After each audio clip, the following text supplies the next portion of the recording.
Thank You, Ma'am, by Langston Hughes. She was a large woman with a large purse that had everything in it but hammer and nails. It had a long strap, and she carried it slung across her shoulder.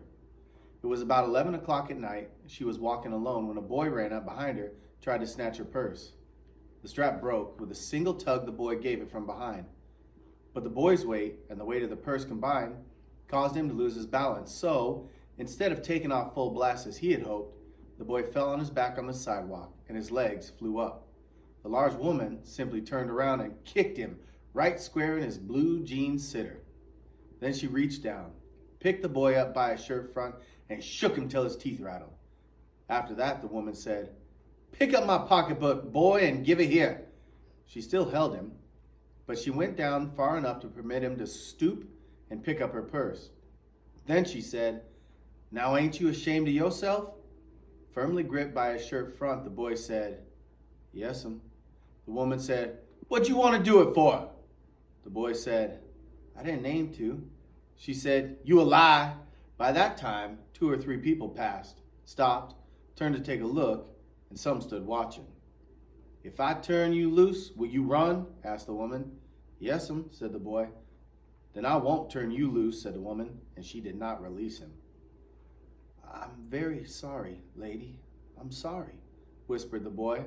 And your face is dirty. I got a great mind to wash your face for you. Ain't you got nobody home to tell you to wash your face?" "No," said the boy. "Then it will get washed this evening," said the woman, staring up the street, dragging the frightened boy behind her. He looked as if he were 14 or 15, frail and willow wild in tennis shoes and blue jeans. The woman said, "You ought to be my son. I would teach you right from wrong. Least I can do now is wash your face. Are you hungry?" "No," said the being dragged boy. "I just want you to turn me loose." "Was I bothering you when I turned the corner?" asked the woman. "No." "But you put yourself in contact with me," said the woman. "If you think that contact is not going to last a while, you got another thought coming. When I was through with you, sir, you're going to remember Miss Luella Bates Washington Jones." Sweat popped out from the boy's face, and he began to struggle. Mrs. Jones stopped, jerked him around in front of her, put a half Nelson around his neck, and continued to drag him up the street.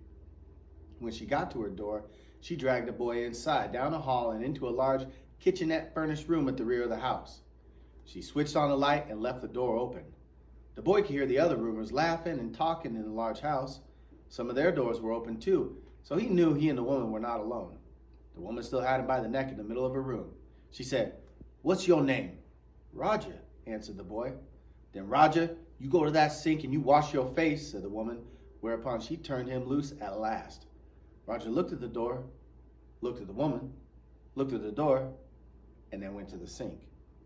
"You let the water run till it gets cold," she said, "and here's a clean towel." "Are you going to take me to jail?" asked the boy, bending over the sink. "Not with that face, I would not take you nowhere," said the woman. "Here I am trying to get home to cook me a bite to eat. You snatch my pocketbook. Maybe you ain't been to your supper either late as it is. Have you?" "There's nobody home at my house," said the boy. "Then we'll eat," said the woman. "I believe you're hungry, or been hungry, to try to snatch my pocketbook." "I wanted a pair of blue suede shoes," said the boy. "Well, you didn't have to snatch my pocketbook to get some suede shoes," said Miss Luella Bates Washington Jones. "You could have asked me." "Ma'am?" The water dripped from his face, and the boy looked at her. There was a long pause, a very long pause. After he had dried his face, and not knowing what else to do, dried it again, the boy turned around, wondering what next. The door was open. He could make a dash for it down the hall. He could run, run, run, run, run. The woman was sitting on the daybed, and after a while she said, "I was young once, and I wanted things I could not get." There was another long pause. The boy's mouth opened, and then he frowned, not knowing he frowned. The woman said, You thought I was going to say but, didn't you? You thought I was going to say, but I didn't snatch people's pocketbooks. Well, I wasn't going to say that." Pause. Silence. "I have done things too, which I would not tell you, son. Neither tell God if he didn't already know. So you sit down while I fix us something to eat. You might run a comb through that hair so you look more presentable." In another corner of the room, behind the screen, was a gas plate and an icebox. Mrs. Jones got up and went behind the screen. The woman did not watch the boy to see if he was going to run now, nor did she watch her purse, which she left behind on her daybed. But the boy took care to sit on the far side of the room where he thought she could easily see him out of the corner of her eye if she wanted to. He did not trust the woman not to trust him, and he did not want to be mistrusted now. "Do you need somebody to go to the store?" asked the boy. "Maybe to get some milk or something?" "I don't believe I do," said the woman. "Unless you want sweet milk yourself, I was going to make cocoa out of this canned milk I got here." "That'll be fine," said the boy. She heated some lima beans and ham she had in the icebox, made the cocoa, and set the table. The woman did not ask the boy anything about where he lived or his folks or anything else that would embarrass him. Instead, as they ate, she told him all about her job at a hotel beauty shop that stayed open late, what the work was like, and how all kinds of women came in and out, blondes, redheads, and Spanish. Then she cut him half of her 10-cent cake. "You eat some more now, son," she said. When they were finished eating, she got up and said, "Now here, take this $10 and buy yourself some blue suede shoes. And next time, do not make the mistake of latching on to my pocketbook nor anybody else's, because shoes come by devilish like that will burn your feet. I got to get my rest now.